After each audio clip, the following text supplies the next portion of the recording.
Saya pernah bercerita dari mimbar ini. Sebenarnya kalau Gus Dur itu mau,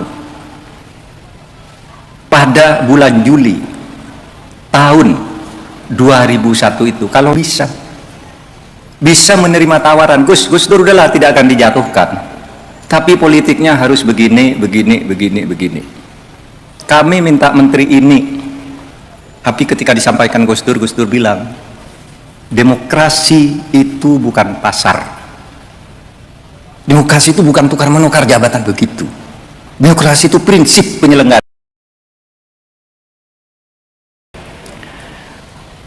Gus Dur itu adalah satu dari 4 tokoh dunia setelah abad ke-19, malah mungkin sepanjang sejarah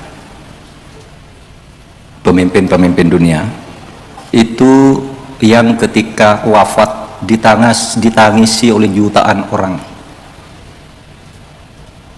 4 orang sepanjang yang bisa kita baca.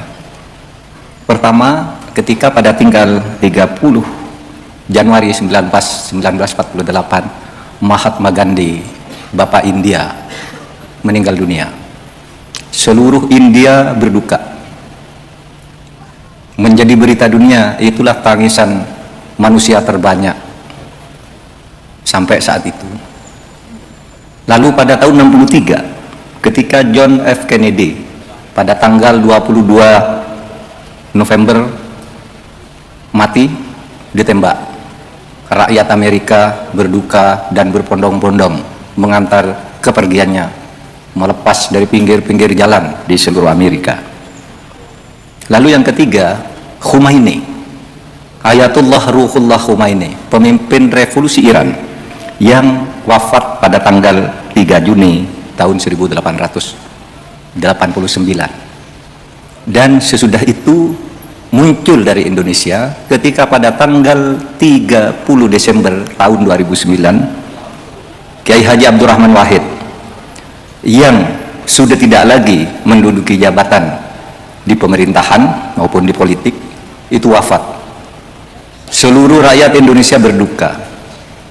Yang ini saya menyaksikan sendiri, karena begitu sehabis maghrib saya menerima tamu Kiai Hasyim Muzadi dan Khairul Anam dan beberapa orang lagi di rumah dinas saya, Ketua MK. Tiba-tiba ada yang menelpon, Kiai Abdurrahman Wahid wafat.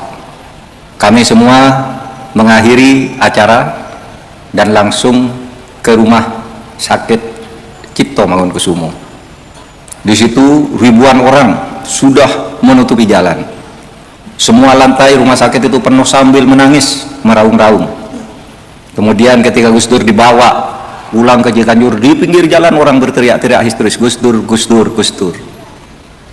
Paginya saya ikut pesawat kepresidenan bersama Pak SBY, terbang ke Surabaya mengantar jenazah Gus Dur yang kemudian bersemayam di sini, di depan Bapak Ibu sekalian dan di samping kanan saya ini.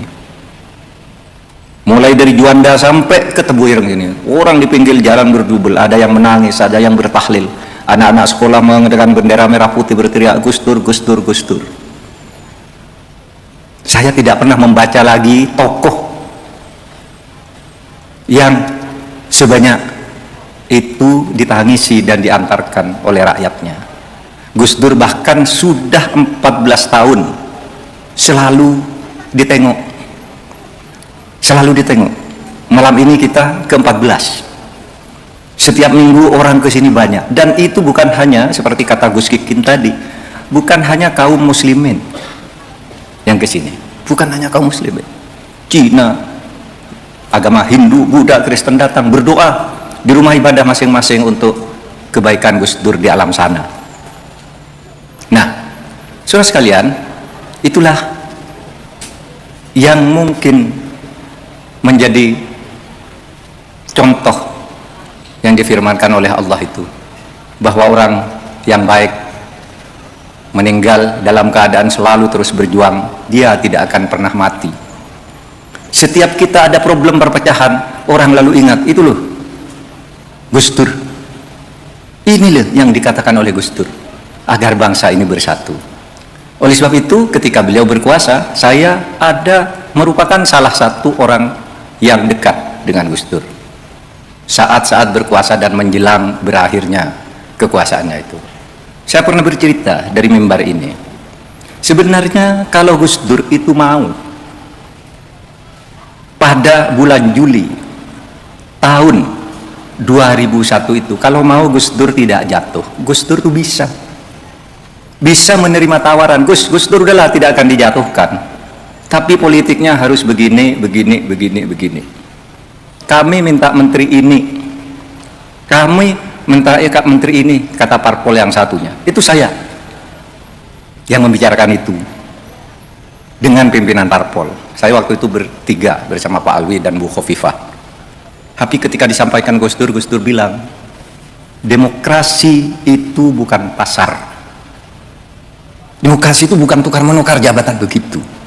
Demokrasi itu prinsip penyelenggaraan negara di mana konstitusi harus ditegakkan. Kata Gus Dur, tadi sudah dikatakan, tidak ada satu jabatan pun yang harus dipertahankan, apalagi sampai meneteskan darah.